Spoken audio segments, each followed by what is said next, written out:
Assalamualaikum and hi to Ms. Nur Fatihah. We are from Group 6 from Class CS1112B, and today we're going to present to you about a technique of differentiation. Next, I'm going to introduce you to our team member, which include Nur Atirah Dania binti Rosaini, aisyatul.a binti Muhammad Syamsul Zailani, and Nur Zulaikah binti Roslan. Now, before we jump into our presentation of the topic, differentiation is a fundamental calculus process used to determine the instantaneous rate of change or the gradient of a curve at any given point. It essentially measures how quickly a function output changes relative to its input. Instead of calculating this slope using complex long-form first principle every time, mathematicians use specific faster technique and rules to find derivative denoted as dy over dx or f prime x. So for question 1, many situations in life involve value that constantly change. For example, temperature change throughout the day, the height of the ball change while it is thrown, and the population of country change over time. This method is used to measure the rate at which one quantity change compared to another quantity. It can show whether the value is increasing, decreasing, or staying constant at particular moment. In graph, it helps determine the slope of a curve. The slope explains the direction and steepness of the graph at a specific point. So, differentiation techniques are methods used to find the derivative of function.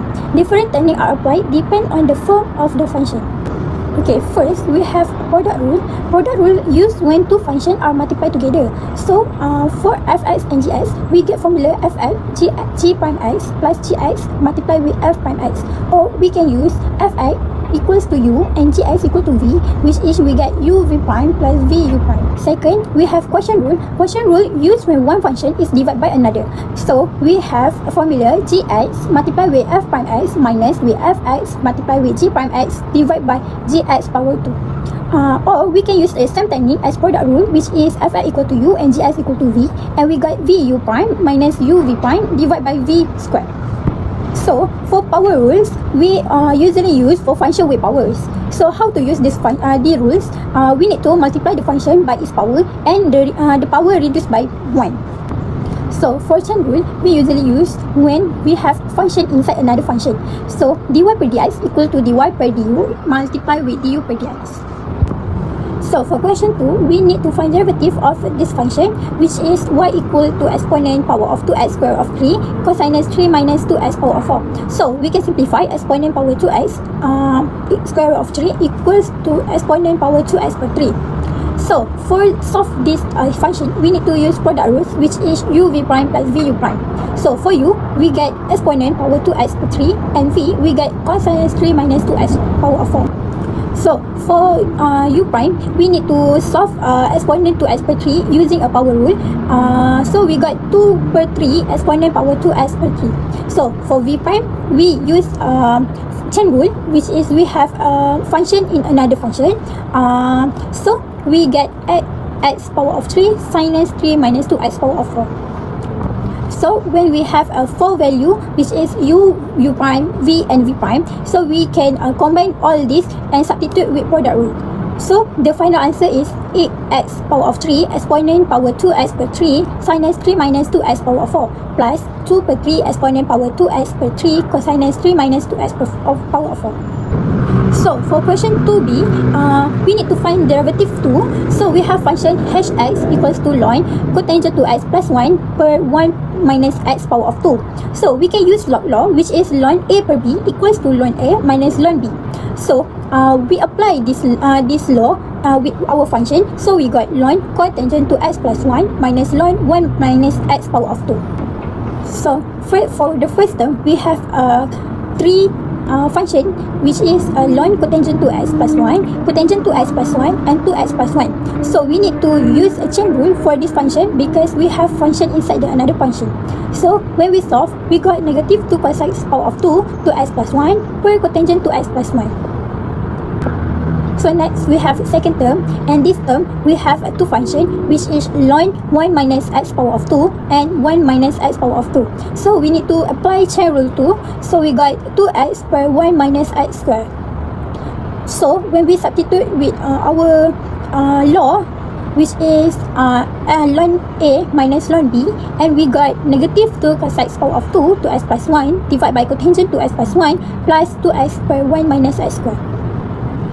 So for question 3, the given equation is 2 cosecant x plus y minus ln exponent the power of 2y equals to 4x the power of 2 plus xy. To make it easier, we divide the equation into parts a, b, c, d. So the equation becomes a plus b equals to c plus d. And after we differentiate both sides, it becomes a prime plus b prime equals to c prime plus d prime. Step 1 is to differentiate a.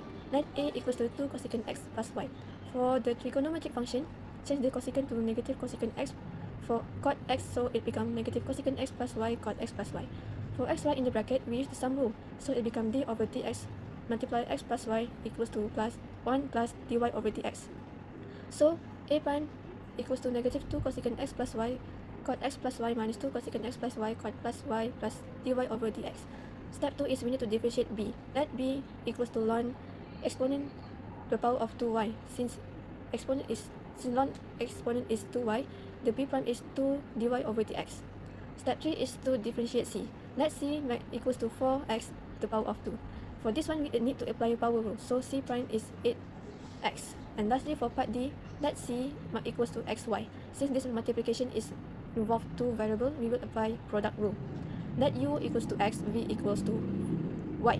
The product rule formula is uv prime plus vu prime. So u prime equals to 1 and v prime equals to dy over dx. And then simplify, and then we need simplify, and for d prime we will get x dy over dx plus y.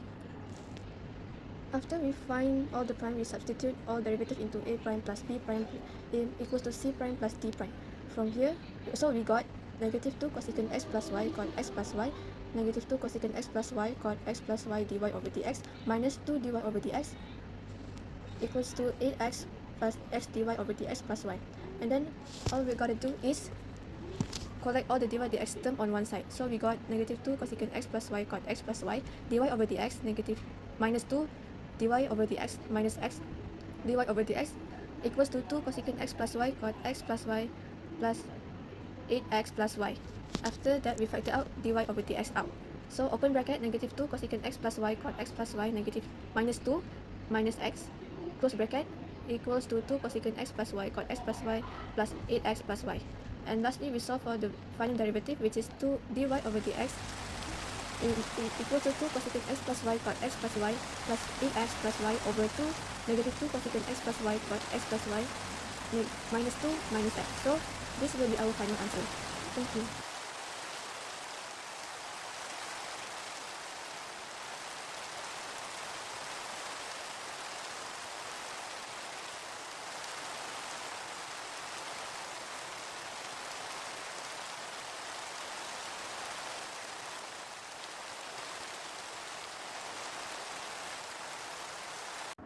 The question is cos 3 pi over 4 minus 0.01. Cos 3 times 180 over 4 minus 0.01 approximately equals to minus 0.70698336. The formula is fx approximately equals to fx naught plus f prime x naught times with x minus x naught. Step 1, we need to identify x naught, x minus x naught, fx and fx naught. X equals to 134.99 degree, x naught equals to 135 degree, x minus x naught equals to 134.99 degree minus 135 degree equals to negative 0.01 degree. For fx, we got cos x, and fx naught equals to f 135 degree equals to negative square root 2 over 2 radian.